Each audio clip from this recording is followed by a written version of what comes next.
ایک بات بڑی ضروری ہے، وہ میں نے آپ سے ضرور کرنی ہے۔ ایک آیت ہے قرآن پاک کی سورت بقرہ پہلا سپارہ آیت نمبر 120۔ اللہ تعالیٰ نے ایک حد بیان کر دی، فرمایا وَلَن تَرْضَىٰ عَنْكَ الْيَهُودُ وَلَا النَّصَارَىٰ حَتَّىٰ تَتَّبِعَ مِلَّتَهُمْ۔ فرمایا یہ یہودی اور عیسائی تم سے ہرگز راضی نہیں ہوں گے۔ یہ قرآن ہے اور سادہ ترجمہ تفسیر کی بھی ضرورت نہیں۔ یہ معاہدے کر لیں، محبت کے وعدے کر لیں، یہ تم سے راضی نہیں ہوں گے۔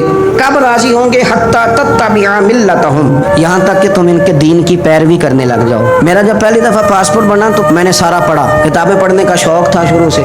اس کے ہر صفحے پہ لکھا ہے کہ سوائے اسرائیل کے، یعنی آپ پوری دنیا میں یہ سبز ہلالی پاسپورٹ لے کے جا سکتے ہیں، خبردار اسرائیل آپ یہ پاسپورٹ لے کے نہیں جا سکتے۔ یعنی اتنی نفرت کسی ملک سے کہ اس پر لکھ کے چھاپ دیا ہر صفحے پر کہ یہ پاسپورٹ سوائے اسرائیل کے ہر ملک کے لیے کارآمد ہے۔ میرا سوال ہے عرب کے ان لیڈروں سے جنہوں نے اسرائیل کے ساتھ معاہدہ کیا، مجھے بتاؤ تمہیں فلسطین کی بیٹیاں بھول گئی نا ساری کی ساری؟ تمہیں وہ ماں بھول گئی نا جو مسجد اقصیٰ کے دروازے پہ کھڑی ہو کے چیخیں مارتی تھی اور کہتی تھی کوئی علی کو خبر کرو کہ میری بچیاں قید میں ہیں؟ بھول گئی؟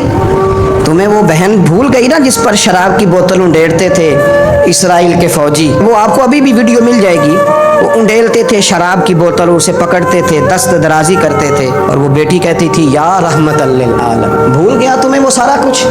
تم نے 1 منٹ لگایا اور تم معاہدہ کس سے کروا رہے ہو؟ امریکہ کے صدر سے؟ اتنا ظلم کیا تم نے، اتنا قاتل کے ساتھ معاہدہ؟ کیا سمجھتے ہو فلسطین والوں کا کوئی والی وارث نہیں؟ سنو، میرے رسول کریم صلی اللہ علیہ وسلم نے فرمایا میرا کوئی مالدار امتی دنیا سے چلا جائے، پیسے جائیدادیں چھوڑ کے جائے تو اس کی اولاد میں بانٹ دینا، لیکن اگر اس کے ذمہ قرضہ ہو تو میرے پاس آ جانا، میں اپنے امتی کا قرض ادا کروں گا۔ جس کا کوئی وارث نہیں ہوتا مدینے والا اس کا وارث ہوتا ہے، میں قرض دوں گا اپنے امتی کا۔ کیا سمجھتے ہو فلسطینی لوارث ہے؟ صبح قیامت نبی پاک تم سے سوال کریں گے، تمہیں اللہ کے حضور حاضری دینی ہے۔ کیوں نہیں صلح کرتا اسرائیل فلسطین کے ساتھ؟ لبنان کے ساتھ دوستی کیوں نہیں کرتا؟ شام سارا کٹ گیا اسرائیل کی وجہ سے، آج تمہیں خیال آیا ان کے ساتھ معاہدہ کرنے کا؟ ہمیں سبق پڑھاتے ہو، خدا سے ڈرو۔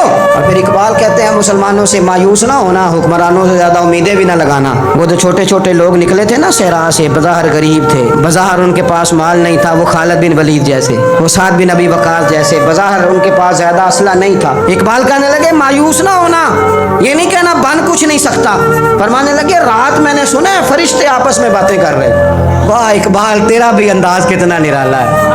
کہنے لگے رات فرشتے آپس میں باتیں کر رہے تھے، میں نے سن لی ہیں۔ بھلا وہ کیا کہہ رہے تھے؟ یہ سارے لوگ نا خالد بن ولید، سعد بن ابی وقاص، یہ صحرا کے رہنے والے، اور اس وقت کی سب سے سپر پاور روما کہلاتی، الٹ پلٹ کے رکھ دی ساری رومی سلطنت۔ تو اقبال کہنے لگے رات فرشتے آپس میں باتیں کر رہے تھے کہ سنا ہے پاکستان کے، ہندوستان کے مسلمان جوان مایوس ہو گئے۔ کہنے لگا نہ مایوس ہونا، نکل کے صحرا سے، جس نے روما کی سلطنت کو الٹ دیا تھا، نکل کے صحرا سے۔ گرمی دیکھو اس شہر کی، ولولہ دیکھو اس مرد کا جو مصور پاکستان ہے، نکل کے صحرا سے، جس نے روما کی سلطنت کو الٹ دیا تھا۔ سنا ہے میں نے یہ قدسیوں سے، وہ شیر پھر ہوشیار ہوگا۔ وہ کل باتیں کر رہے تھے کہ بہت سارے ان میں سے پھر جاگ گئے اور بڑی جلدی وہ بلاک بنائیں گے۔ سنا ہے میں نے یہ قدسیوں سے کہ وہ شیر پھر ہوشیار ہوگا، وہ آئے گا میدان میں، نکلے گا، اور انشاءاللہ یہی چراغ جلے گا تو روشنی ہوگی۔ معراج کی بات کرنے کا تو اب وقت آیا ہے، اس لیے کہ معراج کا سارا واقعہ تو مسجد اقصیٰ کے گرد گھومتا ہے۔ سبحان الذی اسریٰ بعبدہ لیلا من المسجد الحرام الی المسجد الاقصیٰ۔ حضور نے معراج کی رات مسجد اقصیٰ میں نماز پڑھائی تھی، اور ایک بار پھر سے طیبہ سے فلسطین میں آ، راستہ دیکھتی ہے پھر مسجد اقصیٰ تیرا۔ ایک بار حضور گئے تھے مکے سے مسجد اقصیٰ، اور پھر حضور فرماتے ہیں جب میں واپس گیا نا تو کفار نے جو کہ مسجد اقصیٰ دیکھی ہوئی تھی تو مجھ سے پوچھنا شروع کر دیا کہ مسجد اقصیٰ کی کھڑکیاں کتنی ہیں، دروازے کتنے ہیں، پلر کتنے ہیں۔ جب انہوں نے سوال جواب کیے تو حضور فرماتے ہیں کہ رب کریم نے مسجد اقصیٰ کو اٹھا کے میرے سامنے رکھ دیا۔ میں دیکھتا جاتا تھا، بتاتا جاتا تھا، کہہ لوں بات کر لوں۔ ایک دفعہ حضور مکے سے مسجد اقصیٰ آئے، اور ایک دفعہ مسجد اقصیٰ میرے نبی کی زیارت کے لیے مکے گئی، حضور کی زیارت کے لیے مکہ شریف گئی۔ اور میرے نبی تو صرف کسی چیز کی طرف ایک دفعہ دیکھ لیں